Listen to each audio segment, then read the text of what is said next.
Hello guys, welcome to the science news. Digestive system यानी पाचन तंत्र।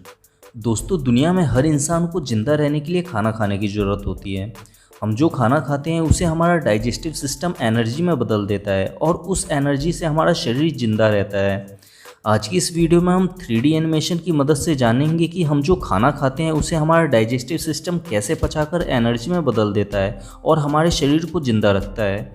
3D एनिमेशन की मदद से किसी भी टॉपिक को समझना थोड़ा आसान हो जाता है। अगर आप भी साइंस की वीडियोस को 3D एनिमेशन से समझना चाहते हैं तो आप सब्सक्राइब कर सकते हैं द साइंस न्यूज़ को। तो आइए अब जानते हैं हमारे डाइजेस्टिव सिस्टम के फंक्शन को।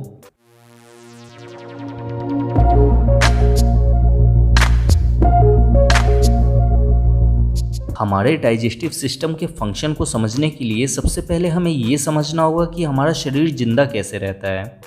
हमारा पूरा शरीर छोटी छोटी कोशिकाओं यानी सेल से मिलकर बना हुआ है और हमारे शरीर के हर सेल्स को जिंदा रहने के लिए ऑक्सीजन की, ग्लूकोज की और कुछ न्यूट्रिशंस की ज़रूरत होती है।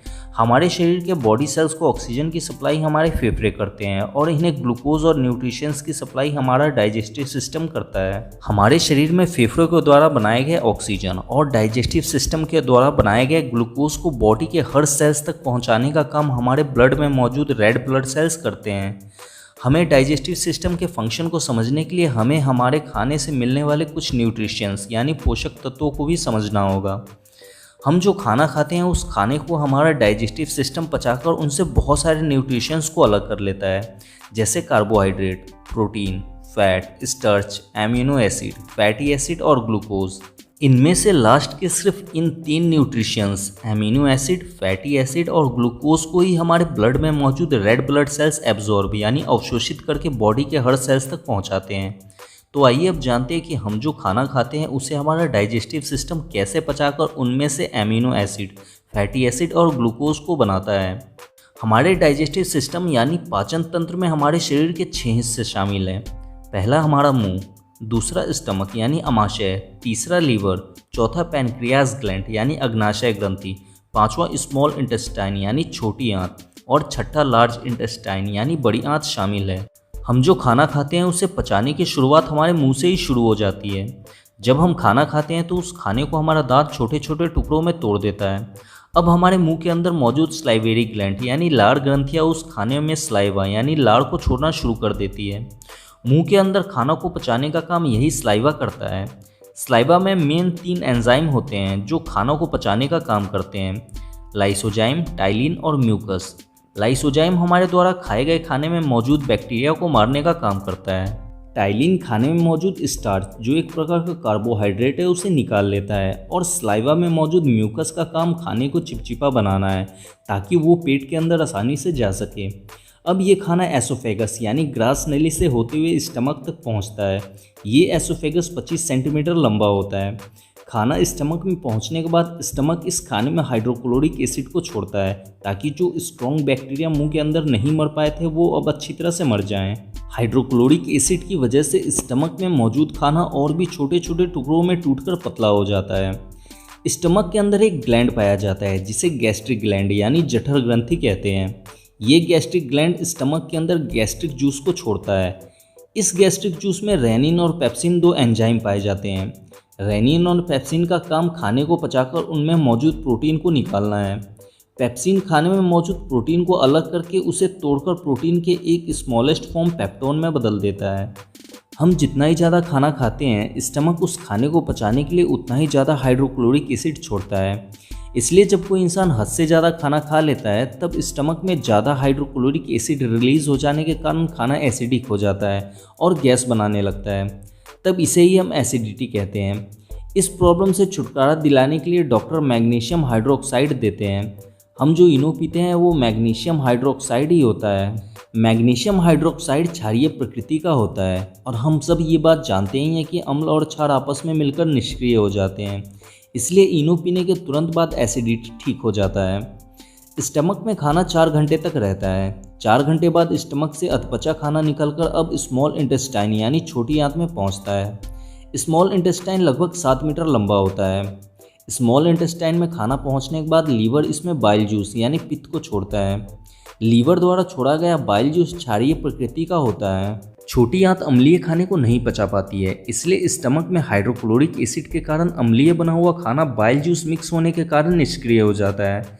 बाइल जूस फैट यानी वसा को भी पचाने का काम करता है। स्मॉल इंटेस्टाइन में खाना पहुंचने के बाद पैनक्रियाज ग्लैंड इस खाने को और भी अच्छे तरीके से पचाने के लिए इसमें पैनक्रिएटिक जूस को छोड़ता है। इस पैनक्रिएटिक जूस में 3 एंजाइम टिप्सिन, एमाइलेज और लाइपेज होते हैं। टिप्सिन स्टमक में टूटे हुए प्रोटीन पेप्टोन को फिर से तोड़कर प्रोटीन के और भी स्मॉलेस्ट फॉर्म पेप्टाइड में बदल देता है। एमाइलेज खाने को पचाकर खाने में मौजूद कार्बोहाइड्रेट को निकाल लेता है और लाइपेज खाने में मौजूद फैट को निकाल लेता है। इस तरह से स्मॉल इंटेस्टाइन में खाना पूरी तरह से पच जाता है। खाना पूरी तरह से पचने के बाद स्मॉल इंटेस्टाइन के नीचे वाले भाग में जमा हो जाता है। स्मॉल इंटेस्टाइन के इस भाग को इलियम कहते हैं। इलियम खाने से मिले हुए न्यूट्रिशंस को खून में घुलनशील बनाने के लिए कुछ एंजाइम को छोड़ता है, जिससे प्रोटीन से टूटा हुआ पेप्टाइड अब एमिनो एसिड में बदल जाता है। एमिनो एसिड प्रोटीन की सबसे छोटी यूनिट होती है। इलियम के एंजाइम के कारण कार्बोहाइड्रेट ग्लूकोज में बदल जाता है और फैट फैटी एसिड में बदल जाता है। अब एमिनो एसिड, फैटी एसिड और ग्लूकोज इन तीनों को रेड ब्लड सेल्स एब्जॉर्ब कर सकता है।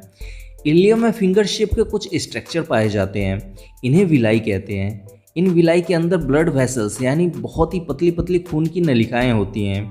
जब इलियम में एमिनो एसिड, ग्लूकोज और फैटी एसिड बन जाते हैं तब इन विलाई द्वारा इन्हें एब्जॉर्ब करके ब्लड में भेज दिया जाता है।